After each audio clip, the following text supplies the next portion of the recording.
Okay, let's get started. Welcome, everyone, to this deep dive. Glad to be here. Today, we're looking into some, well, really foundational source material you shared. We're exploring the core practices, the real bedrock of a major world faith. That's right. Our mission here, really, is to understand the 5 pillars of Islam, not just, as a list, but what the sources say about how they shape a believer's life. Exactly. And what's, I think, really compelling in this material is how it presents these 5 things as, well, much more than just rituals. Mm-hmm. They're described as the essential framework, the foundation that sort of expresses and shapes faith for Muslims. Right. The sources really emphasize that these 5 pillars are the absolute core acts of worship. Non-negotiable, you could say. Definitely. And the first one, the starting point mentioned right here, is the Shahada. Yes, the Shahada, that's the declaration of faith. The source material gives us the exact words, La ilaha illallah Muhammadur Rasulullah, which this material translates for us, and it's quite powerful as, there is no God but Allah, and Muhammad is the messenger of Allah. Mm-hmm.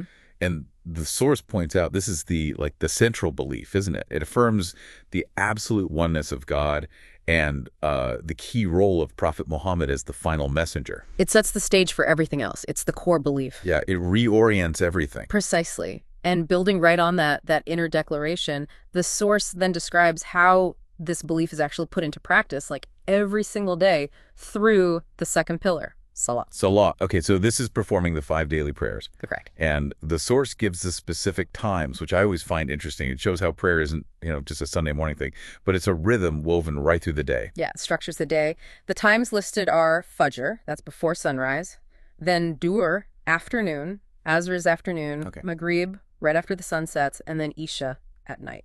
So 5 distinct times, 5 times. And the source seems to imply this structure is really key to keeping that constant connection with God. Makes sense. Okay, so moving from that sort of personal, spiritual connection to maybe the more social aspect, the third pillar mentioned is zakat. Zakat, yes.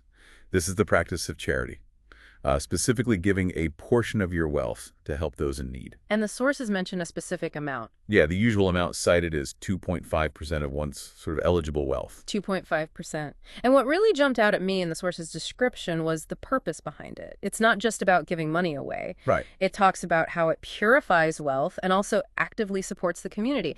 It kind of paints zakat as a way to bless what you have by, sharing it. Exactly. It connects your own prosperity to the well-being of the whole community. Yeah. It really highlights that communal responsibility within the faith. Yeah, that's clear. Okay, then the fourth pillar, Psalm, brings in another kind of discipline, doesn't it? It does. Psalm is the fasting during the month of Ramadan. Right, Ramadan. The source is pretty clear. It involves refraining from food, drink, and also, importantly, sinful behavior. Mm-hmm. From dawn until sunset. From dawn till sunset. So it's presented as this really dedicated period for spiritual focus and developing self-control. That's the idea. Time aimed at cultivating things like patience, empathy, and just a heightened spiritual awareness. Okay. And then finally, the fifth pillar, which seems maybe the most physically demanding in some ways, is Hajj. Hajj, yes. The pilgrimage to Makkah. To Makkah. And the source notes this is a journey that Muslims should undertake at least once in their lifetime. Yes, but with a very important condition mentioned. Which is? That you have to be physically and financially able to make the trip.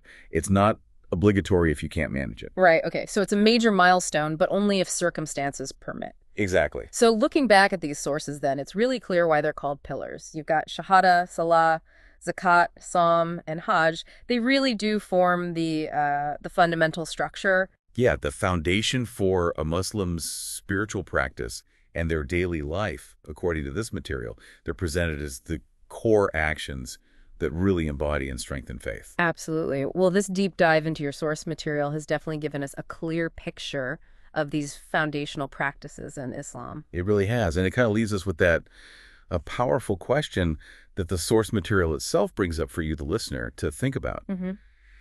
How did these kinds of foundational practices, like the pillars we've just talked about, how do they actually shape not just someone's connection to, something bigger than themselves, but their actual day-to-day life, their interactions, their choices? That's a great question to ponder. A lot to think about there. Thanks for taking this deep dive with us today.